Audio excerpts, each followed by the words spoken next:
할렐루야. 우리가 복음서를 통해서 예수님의 공생의 사역을 우리가 크게 세 가지로 나눌 수가 있습니다. 첫 번째는 하나님 나라의 복음 전파입니다. 때가 찼고 하나님 나라가 가까이 왔으니 회개하고 복음을 믿으라입니다. 두 번째는 제자들과 많은 무리 앞에서 가르치심을 하셨다라는 거죠. 산상수훈을 통해서 또 비유의 말씀들을 통해서 제자들을 가르치시고 무리들을 가르치신 일입니다. 세 번째는 병든 자, 귀신 들린 자, 그리고 죽은 자를 고치시고 살리신 치유와 회복입니다. 오늘 본문은 예수님의 공생의 중심 사역 중에서 치유의 사건을 기록하고 있습니다. 예수님께서 여리고를 지나가실 때에 디메오의 아들 바디메오, 그는 맹인이면서 거지였다라고 오늘 말씀을 하고 있죠. 그러니까 앞을 보지 못하던 바디메오를 보게 하시는 치유의 사건이 나타납니다. 이 사건은 세상 죄를 지시고 죽으시기 위해 예루살렘으로 올라가시기 직전의 마지막 치유 사건입니다. 죽음을 향해 가고 있는 예수님께서는 마지막까지 한 사람에 대한 어떤 치유의 손을 놓지 않으셨다라는 거예요. 왜냐하면 이것이 예수님께서 이 땅에 오신 목적 중 하나였기 때문에 그렇습니다. 마지막 순간까지도 자신에게 맡겨진 사명을 완수하려는 그 주님의 순종과 열정이 보이는 사건이기도 합니다. 예수님은 하나님 나라를 선포하시면서 이 치유의 사건을 통해 하나님 나라를 알려주십니다. 여러분은 요즘 세상을 바라보시면서 어떤 생각이 드십니까? 여러분, 세상이 정상적으로 보이세요? 아니면 그냥 비정상적으로 보입니까? 이미 아담의 범죄로 인해서 사람에게 죄가 들어온 이후에 세상은 정상적이지 않다라는 거예요. 모든 것이 어떤 형태로든지 제 기능을 발휘하지 못하고 결함이 있다라는 겁니다. 인간은 삶의 결함이 있음에도 없는 것처럼 받아들이거나 또 모두가 결함이 있지만 잘 모르고 살아가기도 합니다. 그런데 하나님께서 세상을 창조하실 그때는 완전함 그 자체였다라는 거죠. 에덴 동산에서의 인간의 모습은 지극히 정상적이고 작은 결함도 찾아볼 수가 없을 정도로 완벽했다라는 겁니다. 그런데 지금은 육체뿐만 아니라 정신도 마음도 다 깨져버려서 비정상이 되었다라는 거예요. 오늘날 세상은 죄로 인해서 어느 곳 하나 온전한 곳이 없습니다. 인간의 육체도 정신도 마음도 심지어 이 자연까지도 심각하리만큼 고장이 나 있다라는 거죠. 여러분, 아무리 의학이 발달해도요, 여전히 모든 병을 다 정복하지 못해요. 그리고 계속해서 새로운 병은 생겨납니다. 우리의 몸에 질병이 생기면 여러분, 행복 지수가 떨어지고 일상에서의 생활도 불편해져요. 때로는 누군가의 도움의 손길이 없이는 살 수 없는 존재가 되기도 합니다. 가족 중에 여러분 질병으로 고통을 받게 되면 가족 모두가 힘들어요. 아픕니다. 또한 몸이 약해지면요, 마음도 약해져요. 그리고 질병으로 인한 그런 두려움이 생기고 걱정, 근심이 계속 찾아와요. 여러분, 때로는요, 죄책감에 빠지기도 하고요, 자기를 증오하기도 합니다. 이 나그네와 같은 짧은 인생길을 살면서 질병과 싸우다 죽어가는 사람들이 너무 많죠. 사는 날 동안 진정한 쉼이 없고 불안감이 엄습해와요. 지금은 건강한데 언제 질병에 걸릴지 모른다라는 불안감에 살아가기도 합니다. 그래서 오늘 예수님께서 이 땅에 오신 목적이 뭐냐? 구원이라는 거잖아요. 구원. 이 구원은 치유와 회복이라고도 말할 수가 있습니다. 이사야 53장 5절의 말씀을 보면 여러분, 그가 찔림은 우리의 허물 때문이요 그가 상함은 우리의 죄악 때문이라. 그가 징계를 받음으로 우리는 평화를 누리고 그가 채찍에 맞음으로 우리는 나음을 받았도다. 예수님께서 치유자로 오신다라는 예언의 말씀이거든요. 오늘 본문에 등장하고 있는 이 바디메오는 아까도 이야기했지만 맹인이고 거지예요. 그러니까 앞이 안 보이는 것만으로도 고통스럽고 힘든데 빌어먹고 살아야 한다라는 상황이 그에게 비참하고 또한 참담한 현실이었을 거예요. 그의 삶은 타인의 도움이 있어야 했어요. 그러니까 주도적인 삶이 불가능했다라는 겁니다. 그리고 소외된 삶을 그가 살아갔어요. 그러던 어느 날 그의 삶에 변화할 수 있는 기회의 날이 찾아옵니다. 예수님께서 공생애를 시작하시면서 이스라엘 전 지역에 예수님을 모르는 사람이 없을 정도였어요. 그러니까 누구나 질병의 고통을 가지고 있는 사람이라면 예수님을 만나보고 싶어서 정말 이미 예수님이라는 분은 유명인사가 되어 있었어요. 치유의 능력을 행하시는 그 예수님께서 오늘 여리고를 지나가신다는 소식을 바디메오가 듣게 됩니다. 그리고 예수님이 지나가시는 그 길목에 서 있던 바디메오가 예수님이 이렇게 지나가실 때에 큰 소리로 외쳐요. 다윗의 자손 예수여, 나를 불쌍히 여기소서라고 외칩니다. 그러니까 바디메오의 고백인 다윗의 자손 예수여, 나를 불쌍히 여기소서라는 이 말씀의 이 문장을 두 부분으로 좀 나눠 생각해 볼 수 있어요. 먼저 다윗의 자손 예수여라는 이 고백을 보면 그 당시뿐만 아니라 지금도 이스라엘 민족은 유다 가문을 통해서 메시아, 즉 구원자가 나타나서 다윗이 누렸던 그 당시의 태평성대, 부국강병한 이 나라가 도래하기를 그들이 원했다라는 겁니다. 이렇게 바디메오가 예수님에게 다윗의 자손이라고 외친 것은 이미 예수님은 유다 가문에서 태어나셨어요. 그리고 많은 사람 앞에서 말씀을 선포할 때나 그들을 가르칠 때 권위 있는 모습을 보여주셨고요. 능력을 통해서 기적을 행하시는 그 모습으로 인해서 이스라엘 전 지역을 떠들썩하게 하면서 그들이 바라보던 메시아가 나타났다라고 그들이 믿었던 겁니다. 그래서 바디메오는 자신을 구원해 줄 구원자라는 생각에 오늘 다윗의 자손 예수여라고 고백을 한 거예요. 그리고 나를 불쌍히 여기소서라는 이 고백, 이건 굉장히 중요한 고백이거든요. 그 고백 안에는 나에게는 아무런 소망이 없습니다.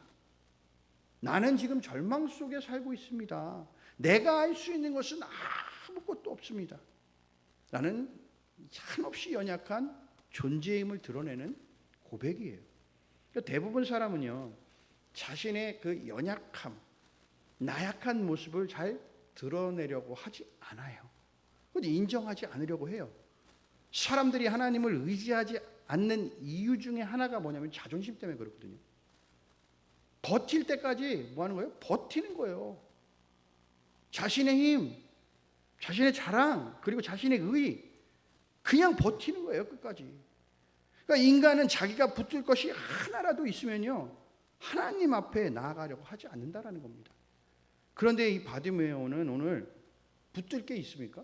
붙들 게 하나도 없어요. 완전하게 그냥 인생이 깨지고 부서진 상태예요. 그저 자신을 구원해 주실 수 있는 분은 예수님 한 분 말고 없다라는 그 고백하는 어린아이와 같은 순종의 모습으로 나왔다라는 겁니다. 그러니까 우리도 바디메오와 같은 고백이 있어야 돼요. 주님, 나를 불쌍히 여겨 주옵소서. 내가 할 수 있는 것은 아무것도 없습니다. 오직 주님만이 하실 수 있습니다. 라는 이 철저하게 나를 내려놓는 그 고백이 있어야 할 거라고 믿습니다. 바디메오가 다윗의 자손 예수여, 나를 불쌍히 여겨 주소서라고 고백했지만 예수님께로 오늘 가까이 가는 것이 쉽지 않았어요. 48절의 말씀을 보면 많은 사람이 꾸짖어 잠잠하라. 그가 더욱 그런데 크게 소리를 질러요. 사람들이 막아요. 너 조용히 해. 그럼에도 불구하고 오늘 바디메오는 다시 한번 큰 소리를 지릅니다. 다윗의 자손이여, 나를 불쌍히 여기소서. 이 상황이 일어났던 때가 언제냐? 6월절이 가까이 오면서 그 예루살렘에 많은 사람들이 예배드리러 오던, 그래서 인산인해를 이루고 있을 때였단 말이에요. 그때 바디메오가 예수님께 나아가려고 하니까 사람들이 막아서는 거예요. 거지잖아요. 그리고 맹인이잖아요. 그러니까 사람들로부터 따돌림 받는 거죠. 그러면서 그를 꾸짖는 거예요. 야, 조용히 좀 해. 이 모습은요, 어떻게 보면 지금 세상의 모습과 다르지 않아요. 세상의 일반적이고 보편적인 모습이에요. 대부분의 다른 사람의 고통에 사실 크게 관심 없어요. 저 사람이 아프든 말든 뭐 크게 관심 있어요. 나하고 상관없는데. 지금 세상은 그래요. 그런데 오늘 바디메오의 태도는 되게 단호해요. 그리고 굉장히 인상적이에요. 조금도 물러설 생각이 없어 보여요. 많은 사람들이 꾸짖고 망음에도 불구하고 다시 한번 소리 질러요. 다윗의 자손이여 나를 불쌍히 여겨주소서. 오늘 심지어 50절에서는 적극적인 태도, 행동이 나타나죠. 겉옷을 버리고 뛰어 일어나. 그러니까 주변의 방해에도 그는 물러서지 않아요. 그런데 여기서 좀 더 깊이 바디메오를 우리가 들여다보면 그냥 그저 적극적이고 열심만 있었던 것은 아닌 것으로 보여요.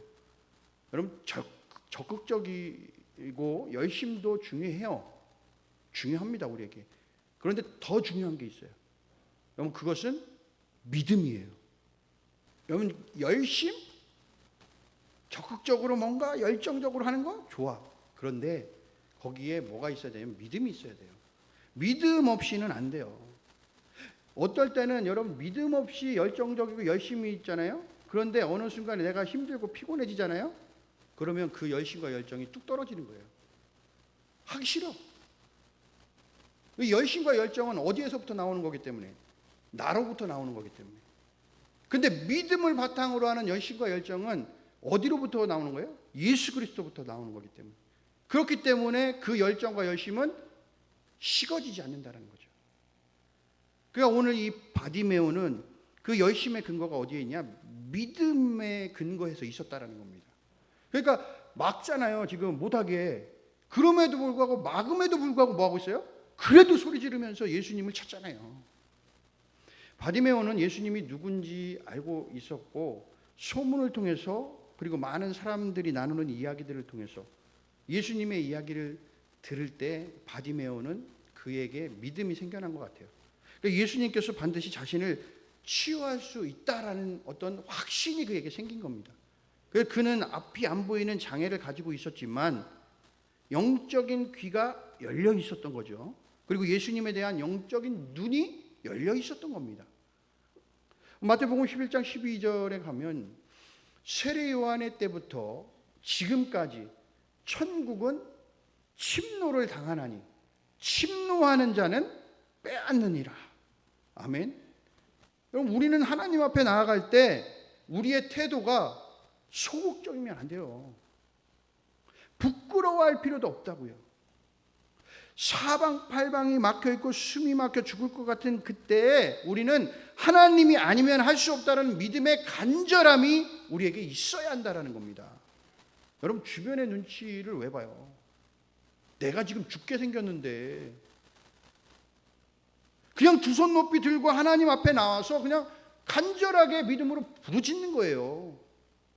내가 콧물 눈물 흘리면서 부르짖으면 어때요? 옆에서 그거 보고 뭐 아유, 저 사람 지저분하게 코 흘리면서 뭐 이렇게 왜 이렇게 눈물 질질 흘리면서 뭐 기도하고 있어. 뭐 그게 그렇게 뭐 부끄러운 일입니까? 창피한 일입니까? 하나님 앞에서 하는 것인데. 오늘 바디메오가 내 아버지 나를 좀 불쌍히 여겨 주옵소서. 이 간절한 믿음의 부르짖음, 이 간절한 부르짖음을 통해서 하나님은 들으신다고요. 그 부르짖음을 하나님은 들으시고 믿음의 증거를 반드시 보여주신다고요.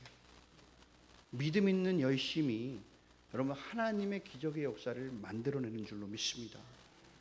49절 말씀에 보면 예수께서 머물러 서서 그를 부르라 하시니 그들이 그 맹인을 부르며 이르되 안심하고 일어나라 그가 너를 부르신다라고 하며 이미 바디메오의 마음을 아시고 계셨죠. 예수님은. 그런데 그냥 잠시 지켜보고 계셨던 예수님께서 믿음 있는 열심으로 다가오는 그 바디메오를 부르십니다. 예수님은 바디메오의 간절함 속에서 그 믿음을 보셨어요. 믿음은 삶의 모습을 통해 드러나는 거예요. 바디메오의 행동을 통해서 오늘 믿음이 드러난 겁니다. 예수님은 다 알고 계셨어요. 한때의 열심인지 믿음으로 나오는 것인지 다 알고 계신다고요. 사람들이 예수님의 말씀을 바디메오에게 전합니다. 바디메오야, 너 안심하고 일로 와라. 일어나라. 주님께서 너 부르신다. 간절한 믿음은요, 반드시 보상을 받아요. 믿음으로 주님께 나오면 주님께서 절대 외면하지 않으신다고요. 의심 없이 확신 있는 믿음으로 주님께 여러분 나아오시기를 바랍니다. 주님은 우리의 이름을 불러주시면서 우리에게 평안을 주시고 우리의 아픔을 반드시 치유해 주실 줄로 믿습니다. 52절의 말씀 보면 예수께서 이르시되 가라, 네 믿음이 너를 구원하였느니라. 그러니까 어떻게 됩니까? 바디메오가 곧 보게 됐다. 눈을 떴다. 여러분, 그러면서 예수님을 어떻게 했다? 따랐다. 내 믿음이 너를 구원하였다라는 이 말씀, 여러분 이 말씀은 성경에서 많이 보셨죠? 많이 보셨잖아요. 혈루증 여인에게도 이 말씀하셨고, 예수님께서 향유를 머리에 부은 그 여인에게도 말씀하셨고, 나병 환자에게도 말씀하시고, 그러니까 믿음의 기적이 일어난 그곳에서 예수님께서 이 말씀을 많이 하셨어요. 믿음으로 구원을 얻는다라는 거죠. 주님은 다른 것을 우리에게 요구하지 않으세요. 확신 있는 믿음을 우리에게 요구하신다라는 겁니다. 여러분 안에 예수 그리스도를 구원자로 믿는 믿음을 의심하지 마세요. 그리고 자꾸만 뭔가 분석하려고 하지도 마세요. 세상은 논리와 과학적인 어떤 검증을 가지고 다 접근을 해요. 그리고 막 분석해요. 그러나 신앙의 세계는 논리와 과학으로 보여줄 수 없어요. 그러나 믿음을 통해서 반드시 실상과 증거로 나타나는 줄로 믿습니다. 51절 말씀, 예수님께서 말씀하며 이르시되 내가 뭘 원하냐? 내가 무엇하여 주기를 원하냐? 맹인이 선생님, 내가 보기를 원합니다. 보기를 원합니다. 예수님께서 바디메오에게 뭐 주기를 원하느냐라고 물으셨죠. 만약 이와 같은 질문을 여러분들에게 만약에 한다면 예수님께서 무슨 대답하실 겁니까? 여러분 성경 읽으면서 이런 생각 안 해보셨어요? 그냥 읽는 거예요. 그냥 읽으니까 읽는 거지. 아니 읽으면서 좀 생각해 보셔야 될 거 아니에요. 정말 바디메오에게 이 질문을 하셔가지고 바디메오는 내가 보기를 원합니다. 이렇게 대답을 했는데 나에게 이 질문하면 나는 안 설렙니까? 믿음 생활 재미없게 하시네. 믿음 생활하면서 이런 재미라도 있어야 되잖아요. 주님이 나에게 너 뭐 주기를 원하냐? 솔로몬한테도 그랬잖아요. 1,000번째 드리고 나서 너 원하는 게 뭐냐? 물어보시잖아요. 그럼 여러분들에게도 물어보실 거라고요. 분명히 안 해서 그렇지. 물어보시면 뭐라고 대답하실 거예요? 로또 1등 되게 해주세요? 도망가려고? 여러분 주님 앞에서 여러분 나오는 목적 다양할 거예요. 각각의 그런 원하는 무언가가 있을 거예요. 그런데 우리가 때로는 날 구원해 주셔서 감사하고 주님이 늘 날마다 은혜해 주셔서 감사합니다 라고 말할 수 있지요. 그러나 때로는 우리의 어떤 삶의 다양한 문제로 인해서 주님 앞에 나올 때도 있잖아요.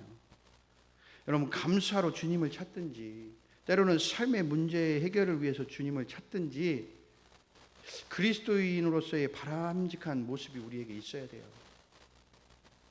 오늘 보면 예수님께서 바디메오에게 물으셨을 때 네가 무엇을 하여 주기를 원하냐라는 이 질문에 바른 대답을 할 수 있는 사람이 얼마나 될까라고 생각해 보면 사실 그리 많지는 않을 거라고 생각이 됩니다. 왜냐하면 오늘 본문 말씀 앞부분의 말씀을 보면 예수님과 동고동락했던 제자들의 대답은 예수님이 원하셨던 대답이 사실은 아니에요. 그러니까 엉뚱한 것을 구합니다. 그러니까 자신들을 뭐예요? 오른편에 왼편에 앉게 해주십시오, 이 얘기를 했어요. 그러니까 세상의 어떤 욕망, 야망을 그들이 구했다라는 거죠. 그러니까 제자들도 자신들에게 가장 절실한 것이 무엇인지를 몰랐다라는 겁니다. 사실은 영적인 어둠이 있었다는 거죠. 그러니까 영적인 세계가 그래요. 정작 무엇을 구해야 하는지에 대해 힘들어할 때가 있어요. 어떤 기도를 내가 드려야 할지. 그래서 성경은 그걸 뭐라고 얘기하냐면 중언부언 이렇게 얘기하는 거거든요. 그러다 보면 우리가 구하는 것이 인간의 정욕하고 연결될 때가 많아요. 야고보 사도는 그래서 우리에게 이야기하는 거예요. 너희가 구해도 얻지 못하는 이유는 정욕에 쓰려고 잘못 구해서 그런 거다, 이렇게 이야기하는 거거든요. 그러니까 어쩌면 오늘 바디메오의 간구가 제자들보다 훨씬 더 바른 간구였다. 그러니까 맹인이 보기를 원한다라는 간구가 당연한 것으로 우리가 보일 수 있어요. 그죠? 내가 안 보이니까 봤으면, 어쩌면 봤으면 좋겠다. 그러나 바디메오는 자신의 눈을 누구도 고칠 수 없다라고 생각하며 살았죠. 그렇잖아요. 병원에 그때 당시에 의원들한테 안 가봤겠냐고요. 약을 안 써봤겠냐고요. 뭐 여러 가지 많은 것들을 해봤겠죠. 근데 아무도 그것을 할 수 있는 사람은 없었다라는 겁니다. 자신의 눈을 보게 해줄 수 있는 존재가 있다라는 사실을 생각하지도 못하고 살았어요. 그냥 오늘 보면 그냥 입에 풀칠하면서 살 수 있을 정도로 그냥 그렇게 사는 사람이에요. 그런데 오늘 예수님께서 바디메오를 향해서 네가 무엇을 하여 주기를 원하냐? 내게 무엇을 하여 주기를 원하냐? 이 물음에 오늘 바디메오는 한순간의 망설임도 없이 보기를 원합니다라는 이 고백. 이것은 단순한 어떤 바람이나 스쳐 지나가듯 이야기하는 어떤 넋두리와 같은 것이 아닙니다. 자신 앞에 있는 예수님이 자신의 눈을 고쳐주실 수 있다라는 메시아임을 믿은 거예요. 그분이 전능하신 하나님이라는 사실을 믿었다라는 거예요. 여러분, 그 당시에는 이러한 기적의 능력들을 행하시는 거는 오직 누구밖에 없다? 하나님밖에 없다라고 알고 있었기 때문에. 그러니까 대제사장, 바리새인, 이 모든 사람들, 이 사람들도 다 이러한 기적의 역사들을 나타내는 것은 오직 누구? 하나님밖에는 못 하신다라고. 그러니까 예수님이 그것을 하시니까 이분이 하나님이시다, 메시아구나 라고 믿었다라는 겁니다. 그러니까 바디메오는 자신의 절망적인 상황보다 예수님이 누구신가에 초점을 오늘 맞춘 거예요. 우리의 삶이 힘들고 때로는 어려울 때 우리가 겪는 이런 문제에만 어떤 초점을 맞추고 거기에 모든 힘을 쏟고 있을 수가 있어요. 우리가 때로는 그래요. 막 어떤 문제가 생기면 거기에만 막 매달려서 이거 어떻게 하면 막 이거를 해결해야 될까? 그러나 우리 믿음의 사람들은 이 초점, 여기에 문제 있는 거기에만 막 몰두하는 게 아니라 여기서 딱 한 번만 살짝 눈을 돌려서 하늘 보십시오. 그리고 전능하신 하나님이 어떤 분이신가를 한번 생각해 보라는 거예요. 그분을 바라보고 그분을 신뢰할 때 우리가 안고 있는 삶의 문제로부터 분리되어지고 해결되어지고 풀어지는 하나님의 역사가 나타나게 된다는 것입니다. 여러분, 이러한 삶을 우리가 살아가야 된다는 거예요. 52절의 하반절 말씀 보면 곧 보게 되어 예수를 길에서 따랐다라고 말씀하고 있어요. 예수님께서 오늘 내 믿음이 너를 구원하였다라고 선포하시니까 바디메오는 곧 보게 됩니다. 깜깜했던 그 앞에 찬란한 빛이 들어와요. 희망이 보이고 소망이 생겨났어요. 믿음의 눈이 열렸어요. 그리고 바디메오는 예수님을 따라가는 자가 됐습니다. 사랑하는 성도 여러분, 육신의 눈으로 세상은 잘 보여요. 그러나 육신의 눈으로 주님을 절대 볼 수 없어요. 믿음의 눈을 열어서 예수 그리스도를 바라보기를 원합니다. 영안이 열리게 되면 우리에게 분별력이 생기게 되는 거예요. 보이지 않았던 죄가 보여요. 아, 이게 죄구나. 죄가 보이니까 그 죄를 멀리하게 돼요. 세상을 향해 있던 눈이 이제는 오직 주님을 향해 바라보게 됩니다. 영안이 열리고 믿음의 눈이 떠지는 순간 길이고 진리고 생명이신 예수님이 바로 보이게 된다라는 겁니다. 여러분, 나를 내려놓고 오직 주님만 바라보고 의지하며 따르게 된다라는 것입니다.